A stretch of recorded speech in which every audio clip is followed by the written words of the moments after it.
Saya perintahkan untuk dicari betul, dan ini sudah sehari dua hari sudah banyak yang ketemu. Itu mengganggu industri tekstil di dalam negeri, sangat mengganggu. Yang namanya impor pakaian bekas, stop. Karena inilah mata pencarian kami kan. Ini udah 3 minggu ini lah. Udah 3 minggu ini nggak ada barang pak. Ya, kalau kami sebagai masyarakat merasa keberatan. Tapi saya kira kan tujuannya baik supaya mendorong produksi dalam negeri gitu ya.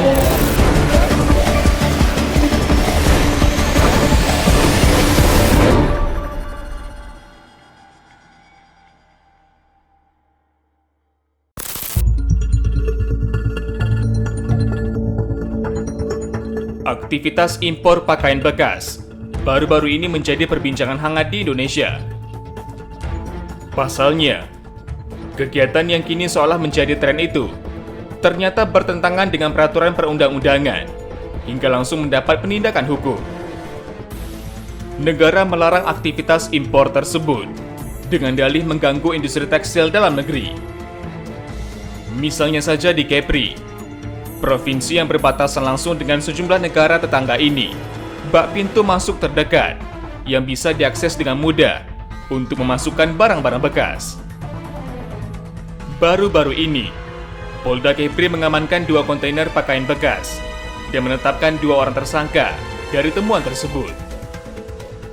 Penegakan hukum terhadap kegiatan impor barang bekas yang diduga berisi pakaian bekas yang dicampur dengan barang bekas lainnya yang dilakukan oleh penyidik dari Ditkrimsus berupa penangkapan di hari Selasa tanggal 14 Februari 2023 di wilayah Batam Kota.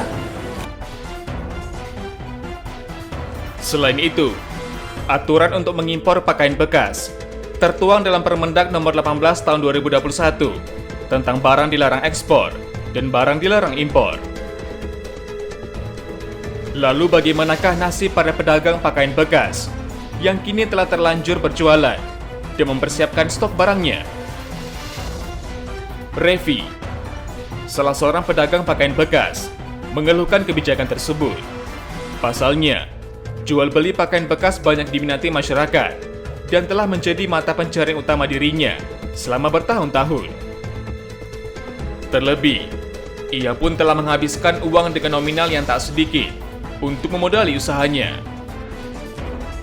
Akibat pelarangan itu, ia mengaku sudah mulai menerima dampaknya, seperti tidak ada lagi stok yang masuk dari tempat biasa ia mengambil, yakni Singapura. Ya, tentu berat lah bang. Karena ini mata pencarian saya kan. Jadi modalnya udah banyak masuk segini. Sayang pula kan uang keberatan kali bang. Merasa keberatan dengan Iya. isu pelarangan. Ya, karena inilah mata pencarian kami kan. Modal juga udah banyak masuk. Semenjak isu pelarangan impor barang bekas ini bang, gimana? Apakah ada barang-barang yang masuk bang ke tempat abang? Semenjak itu nggak ada masuk lagi bang. Cuman barang-barang yang ada stok ini aja yang kami jual. Kemudian Memang susah kali barang masuk sekarang. Semenjak larangan itulah. andaikan nanti benar anggaplah di sini akan ditutup oleh pemerintah, itu bagaimana bang tanggapannya bang? Ini cukup berat sekali bang. Cuman nih inilah mata pencarian saya kan. Kalau ditutup habis, ya mau gimana lagi kita cari barang. Karena pedagang kaki lima ini banyak juga yang ngeluh karena ini, karena ada isu-isu barang second nggak boleh masuk ini bang. Berapa bang modal yang udah dikeluarkan bang selama ini untuk usaha abang ini? Banyak lah bang untuk inovasi. Pokoknya udah banyak bang. Oke. Hal serupa juga dirasakan oleh penjual lainnya. Ia juga merasa keberatan apabila aktivitas impor pakaian bekas dilarang oleh pemerintah. Kalau masalah itu ini disebutkan orang takut masalahnya barang tak masuk, jadi orang nggak ada di sini lagi kurang. Konsumennya kurang lah dari biasa. Jadi udah berapa pekan ini nggak ada barang baru yang masuk ya bang? Ini udah 3 minggu ini lah. Udah 3 minggu ini nggak ada barang baru. Nggak barang masuk. Alasannya dari tempat biasa ngambil barang apa nih bang? Alasan orang itu kan begini, kalau sekarang kalau saya kan orang tuh takut, jadi kalau saya kan itu informasinya kan mau dipenjarakan, begini kan, jadi orang tuh nggak berani belanja, orang mengirim pun nggak berani. Oke. Ya kalau kami sebagai masyarakat merasa keberatan. Kalau dilarang ya bang? Dilarang, ya, merasa keberatan. Istilahnya kalau di sini banyak juga apanya, bukan tidak akan banyak apanya. Istilahnya ini mencari rezeki juga ya. Nah, ya, jadi.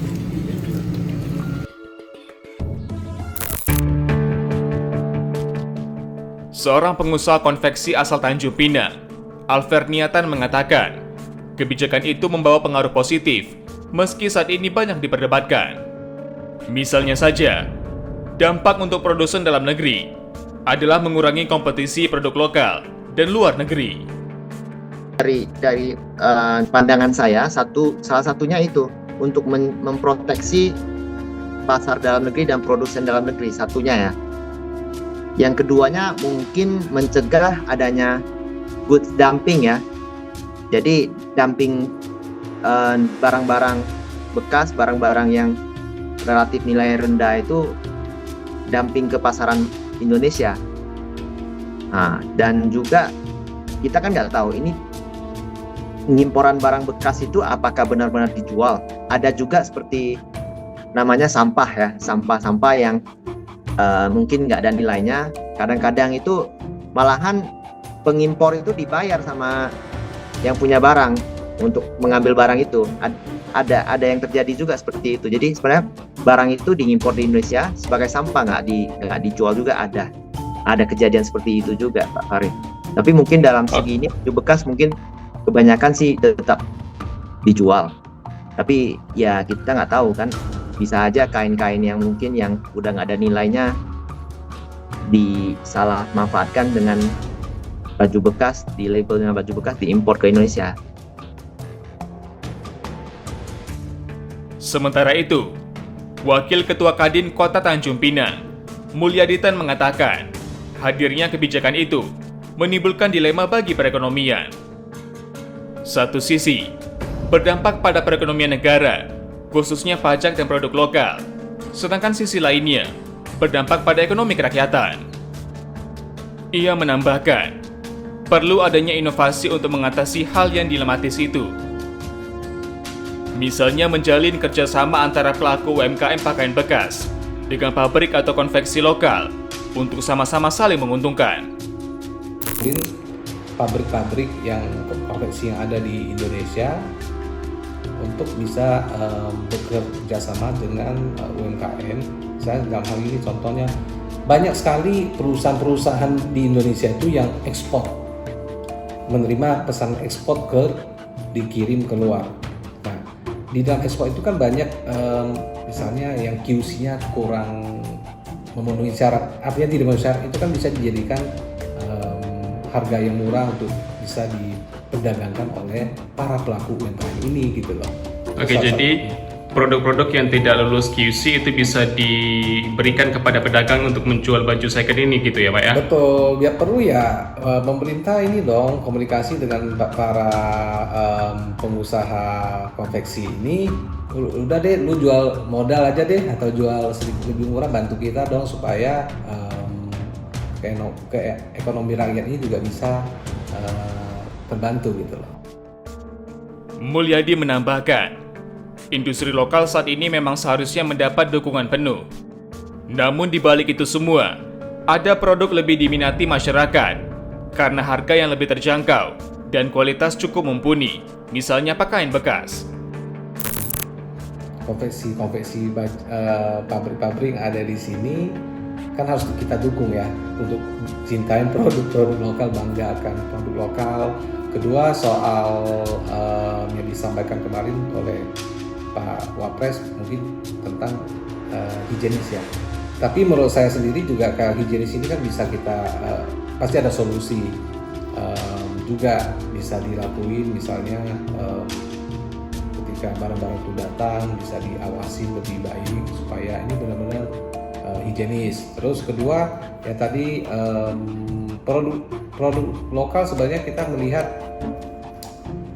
mereka juga banyak melakukan ekspor lokal. Salah satu punya pabrik yang punya teman saya sepatu, malah penjualan lokalnya lebih bagus, tidak ada pengaruh, tidak ada berpengaruh soal ini larangan impor itu. Nah, dan juga saya tambahkan ada pedagang yang menyampaikan yang impor baju-baju ini rata-rata kualitasnya murah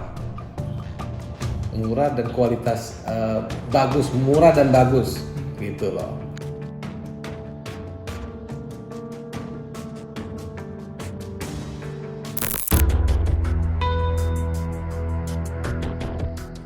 Pengamat ekonomi Muhammad Zainuddin mengatakan, kebijakan pelarangan itu memiliki niat baik, yakni mendorong kualitas dan pemasaran produk lokal agar tak kalah saing dengan luar negeri.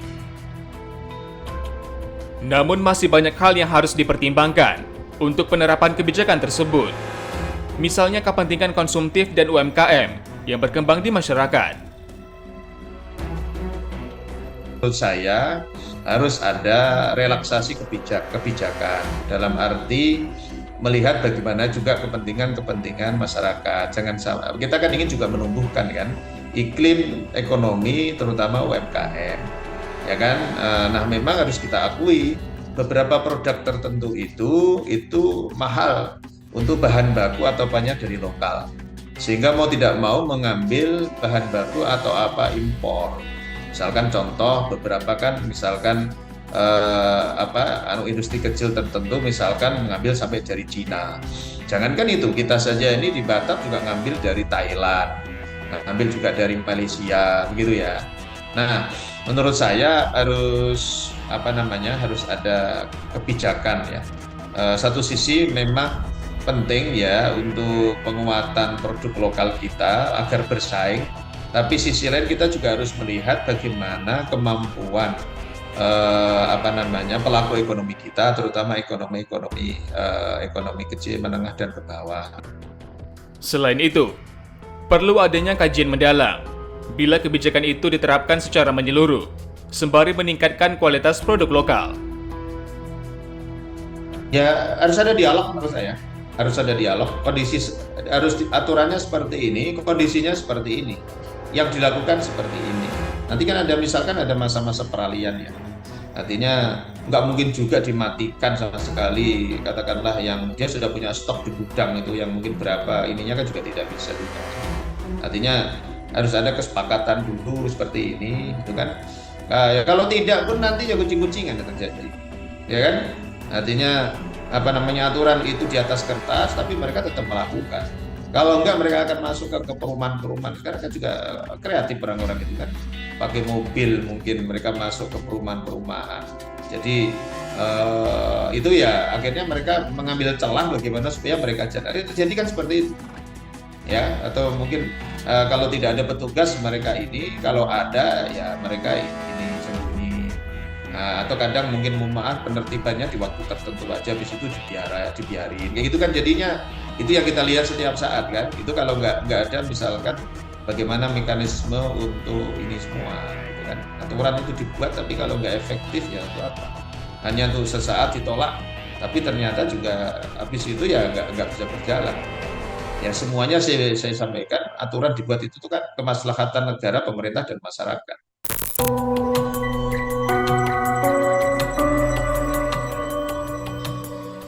Saya belum dapat informasi ya soal pakaian bekas di Kepri ini ya. Dan nanti kita cek dulu sama Perindak kita, sama Bea Cukai. Kalau dilarang dibakar ya itu bisa dibagikan ke masyarakat lebih baik. Kan dilarang untuk dipakai Pak. Kalau dilarang untuk dipakai ya kalau harus dibakar kita bakar. Kita ikut aja apa yang diadakan pemerintah pusat. Tapi saya kira kan tujuannya baik supaya mendorong produksi dalam negeri gitu ya.